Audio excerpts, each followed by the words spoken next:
घटना घडली, कुठल्याही गावामध्ये घडली, परंतु मग ज्या वेळेला मला ऑप्शन वाटतं नागपूरमध्येच बेस्ट आणि आपली जी काही मांडण्याची पद्धत आहे, ते पत्रकार आहेत ते चांगल्यारीत्या मांडू शकतात, त्यामुळे मी धाव इथे घेत असते. लांबून येते, अमरावतीवरनं म्हणा किंवा मनमाडवरनं म्हणा, मग इथंच यावं लागतं मला.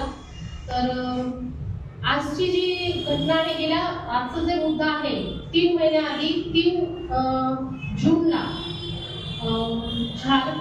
छत्तीसगड तिथनं एक 15 वर्षापासून जॉब करणारा जो व्यक्ती आहे, वय वर्ष 60, अशा व्यक्तीने तिथे आत्महत्या केली आणि आत्महत्या करण्यासाठी प्रवृत्त करण्यात आलं आणि त्याच्यानंतर त्या व्यक्तीने सुसाईड नोट लिहून त्यामध्ये त्याच्या जेबमध्ये आपला जो खिस्सा असतो पॅन्टचा तो खिशामध्ये ठेवली आणि त्याच्यानंतर पोलीस प्रशासनाला ते बॉडी काढत असताना ती आढळून आली, परंतु आढळल्यानंतर सुद्धा त्याच्यावर साधी एनसी सुद्धा दाखल झालेली नाही. त्यांनी त्याच्यामध्ये विचारणा त्याची मांडणी केलेली आहे की कसं त्याच्याबरोबर छळ करण्यात आला, त्याचं शारीरिक शोषण सुद्धा करण्यात आलं. त्याच्यानंतर 4 मुलं आहेत त्याच्यामध्ये, जसं आरोपींचं नाव सुद्धा मी नोट्स मध्ये दिलेलं आहे. 4 आरोपींची नावं आहे, तरी आतापर्यंत कुठल्याही पोलीस प्रशासनाने त्याची दखल घेतलेली नाही आहे. आणि हा जो कालावधी गेला, ज्या वेळेला एखादी बॉडी आपल्याला सापडत आहे आणि बॉडीचं जे काही प्रोसिजर असते त्या प्रोसिजर मध्ये निघत असताना ठाणेदार जे पोटे साहेब आहेत, त्या पोटे ठाणेदार साहेबांनी कुठेही एनसी सुद्धा दाखल करून घेतलेली नाही, कुठेही त्यांनी चौकशी बसवली नाही. त्या सदर मोबाईल सुद्धा सांगितलेले आहे की आरोपीचे मोबाईल जप्त करण्यात यावा. त्यामध्ये त्यांनी व्हिडिओ काढलेले आहे, ज्या वेळेला त्यांच्याबरोबर जे काही कृत्य करण्यात येत होतं त्यावेळेला व्हिडिओ बनवण्यात आले आणि त्या लाचेत पोटी त्यांनी ती आत्महत्या केलेली आहे.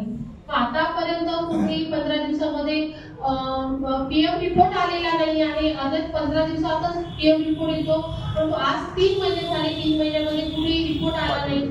आणि ह्या सगळ्या कालावधीमध्ये ज्या वेळेला आत्महत्या मृत व्यक्ती जो आहे त्याचे नातेवाईक, आता मृत व्यक्ती आहे त्यांची भाची आहे, भावाची मुलगी आहे आणि ते भाऊ आहेत लहान, आणि ह्यांची परिस्थिती गरीब परिस्थिती बघून असून सुद्धा वारंवार पोलीस स्टेशनच्या खेटे आहे, तिथे जात आहे, त्यांना भेटत आहे, परंतु त्यांना कुठेही प्रोत्साहन म्हणजे कुठेही त्यांना रिझल्ट मिळत नाही आहे.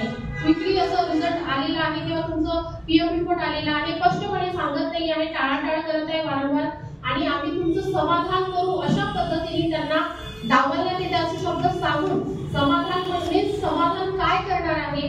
गोरगरिबांना न्याय हवा आहे, मुलगी असेल किंवा एखाद्या मुलीवर जर अन्याय होत असेल आणि अशा पद्धतीने डावलत आहे तर मग न्याय मागावा कोणाला, प्रश्न सगळ्यात मोठा हा पडतो. आणि आता ज्या वेळेला तुम्हाला माहिती आहे कोटे साहेबांचा विषय, ठाणेदार साहेबांचा खूप महत्त्वाचा आहे. साहेबांनी ज्या वेळेला मला सांगितलं की मॅडम तुम्ही त्यांचे नातेवाईक आहे का, आम्ही नातेवाईकांना माहिती पुरवतो, परंतु एक समाज कार्यकर्ता म्हणून गेल्या 20 वर्षापासून मी कार्य करत आहे, मला अधिकार आहे सामान्य जनतेसोबत होणारा जो अन्याय आहे त्याच्यासाठी न्याय मिळवून देण्यासाठी मी तत्पर उभी राहते. परंतु अशा पद्धतीने डावलून त्यांना 15 दिवसांनी त्यांनी त्यांचं ट्रान्सफर सुद्धा करून घेतलं.